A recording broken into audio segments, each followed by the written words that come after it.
Greetings, I'm Dike Rostant. Welcome back to the TTT News. We may not have been inundated with virtual concerts before Taste of Carnival 2022, but we are going in depth on hybrid and virtual events within the pandemic with the founder of TCJ Events, Tisha Jack.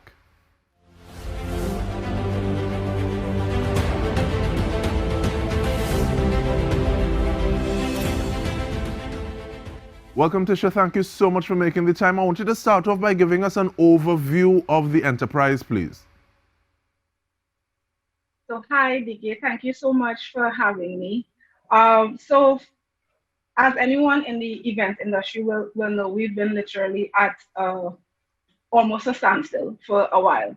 The thing for me is that um, I had to figure out a way to make this thing work. I do events full time. It's not a nine to five.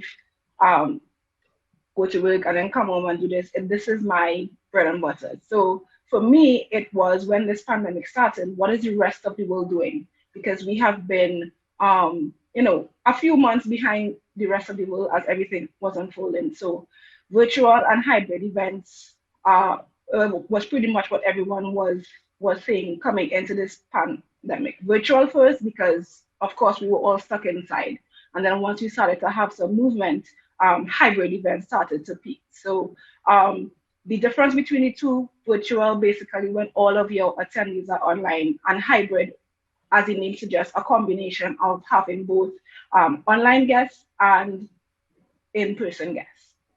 And what would some of the events that you would have been at the helm for during the pandemic, what was some of them been like?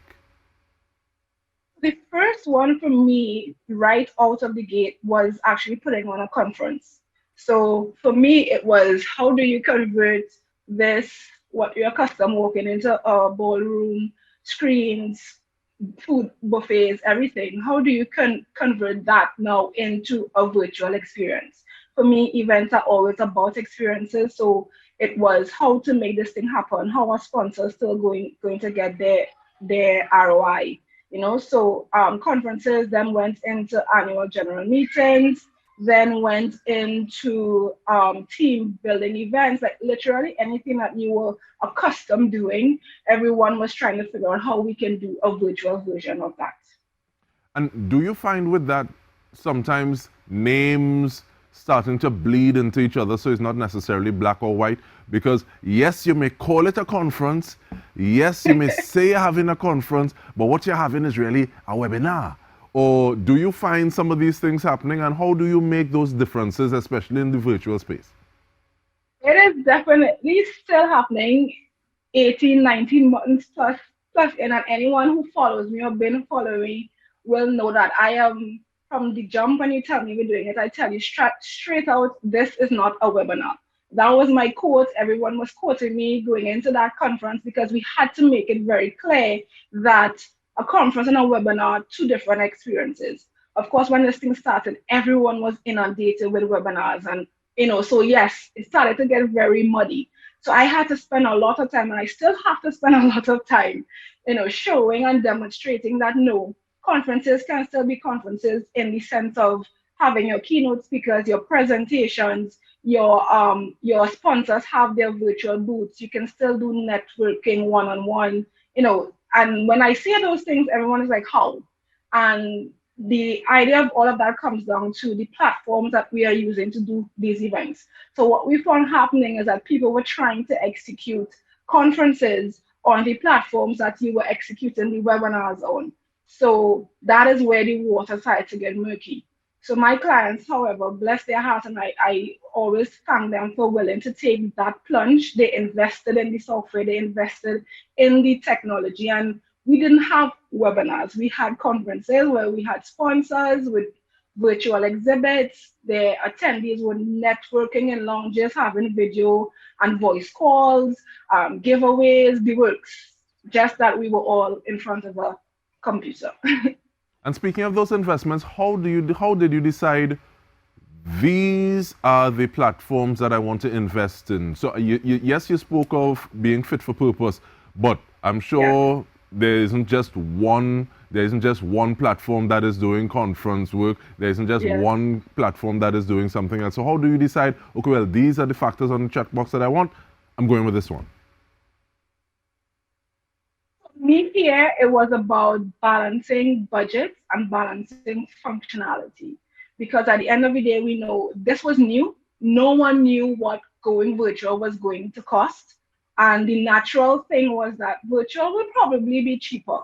And then when I start breaking it down, they realized that it's not exactly as what they might have expected. It may still cost you less than, booking out a hotel and the catering and booking rooms and the whole works, but there's still a level of investment. So the platforms and then the production, because we're not doing this thing with cameras. So if we have with laptops, sorry. So if we have a room setup where we have a set similar to what you would have been accustomed and what you will be seeing coming up on the screen. Like we had to stage these things and it required cameras and lighting and decor and so it took some adjusting and convincing for some clients to really understand what is involved in getting a high quality experience out that's as close as possible to the in-person one that we would have grown accustomed to.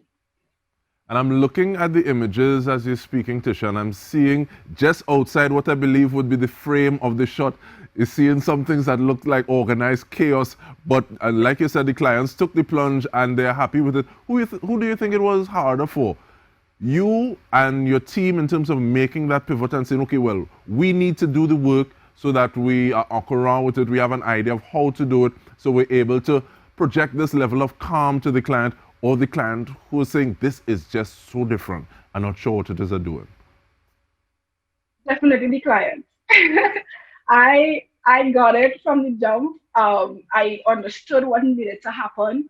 My suppliers or my vendors or my frienders, as I like to call them, the guys who would have typically just done a system for me or videography, I now had to be like, guys, this is what is required.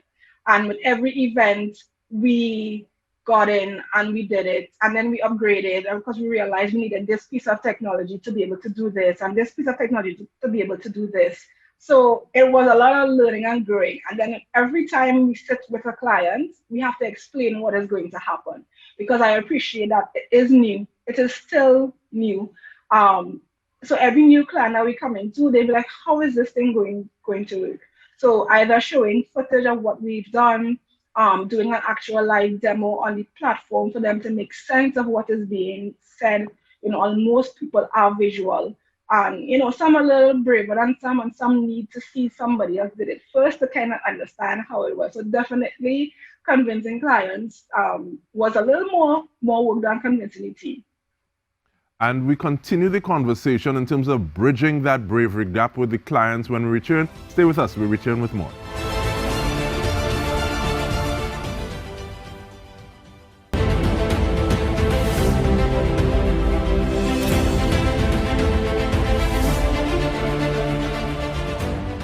Welcome back. We are going in depth on virtual and hybrid events with founder of TCJ Events, Tisha Jack. And Tisha, I want to talk about thinking outside the box.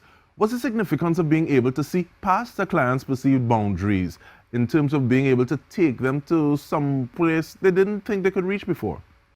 Just in terms of those boundaries, it took some adjusting. It took a bit of us trial and error, because honestly we would have gone into this being new for us as well.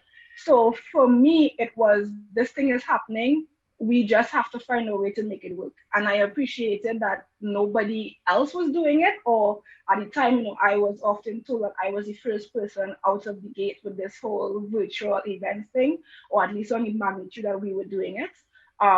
So it was definitely a learning curve, and just having to continue to just talk and educate and share information, and just basically show people that we don't need to stick in the little box that we are accustomed to or that we have seen as the popular thing. So that is definitely what is still my greatest journey in terms of sharing this information on virtual and hybrid events.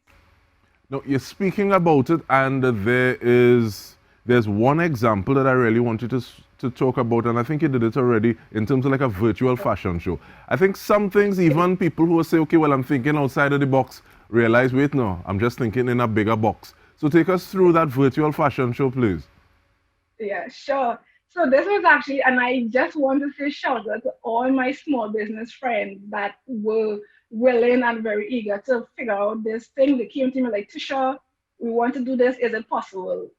Chances are I will tell you yes, even if I'm not sure how yet, and I just go and figure it out. So my friend at Paris Plus came to me and she said, I need to launch my line, but we in this panini, what can we do? I said, okay, virtual fashion show, let's get it done. And she's like, you serious? I said, yes.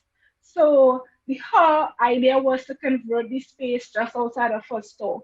So we contacted a decorator, had the space transformed with slight deco to create a runway, of course, camera, a sound system, her wonderful models, and lights, camera, action. We went live on social media. Again, at that time, social media was the platform that most people were using. When you're choosing these things, you always have to decide what is the best way to reach your audience. So for what she wanted, social media was the best thing. So we went live on her social media platforms. It was well received. And then she threw in a surprise of having entertainment with a live artist. So nobody was expecting that.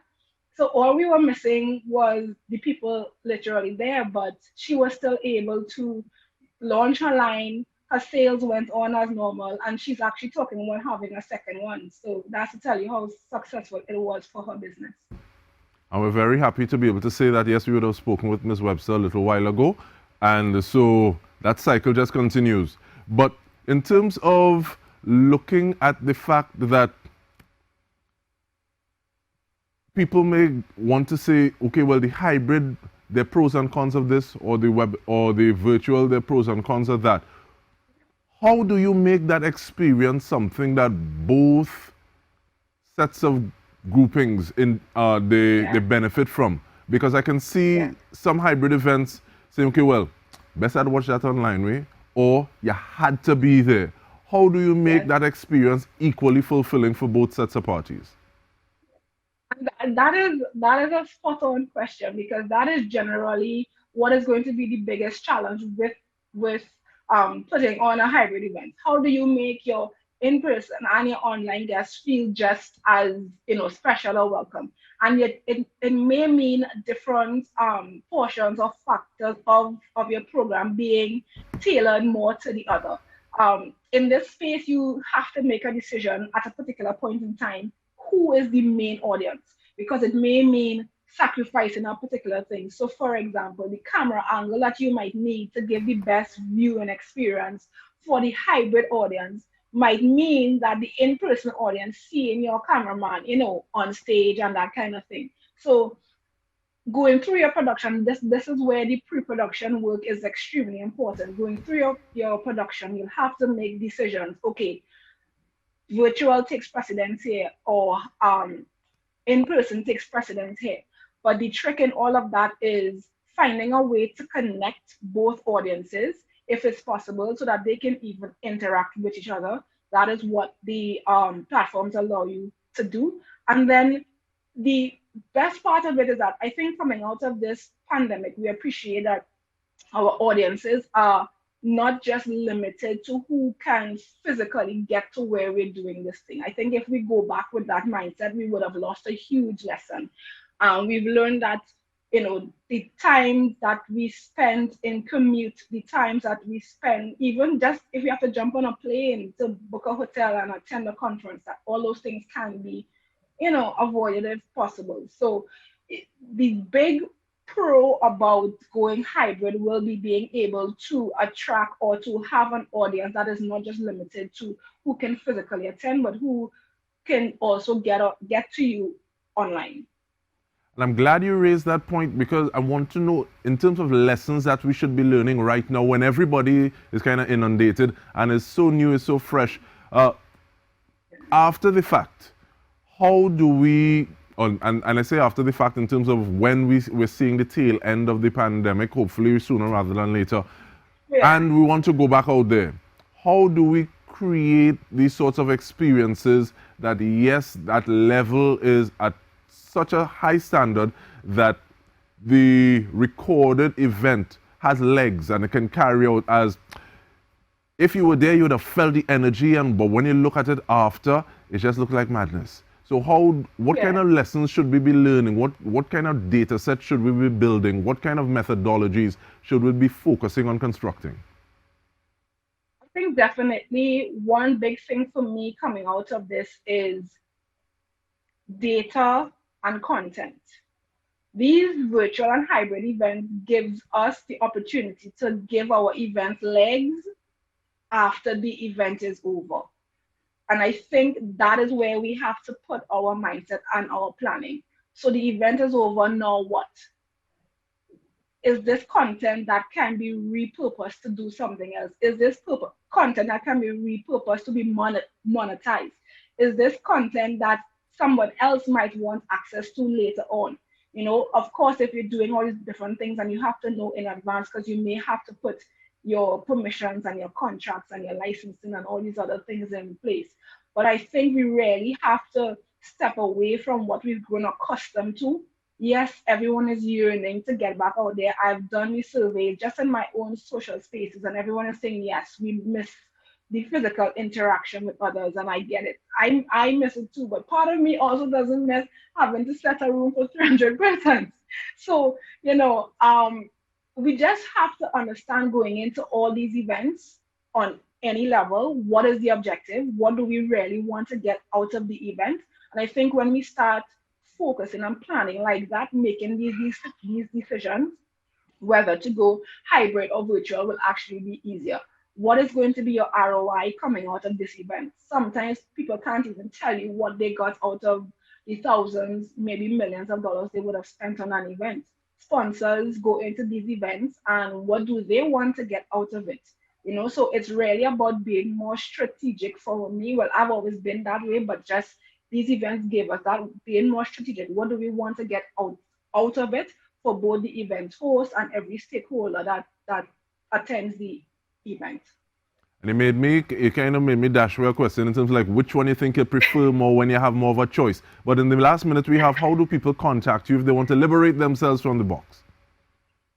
So I can be reached. I am online at www.tcjmanagement.com, via phone at 7610039 and via email at events@tcjmanagement.com. We're on all social media platforms, Facebook, Instagram, LinkedIn, at TCJ Events, and I am at my name, Tisha C. Jack, on LinkedIn if you would like to connect with me personally. So we want to thank you very much, Tisha C. Jack, founder of TCJ Events, looking at hybrid and virtual events within the pandemic. And on behalf of the entire TTT News team, we want to thank you for being a part of it. This has been In Depth with me, Dike Rostant. Thank you for joining us.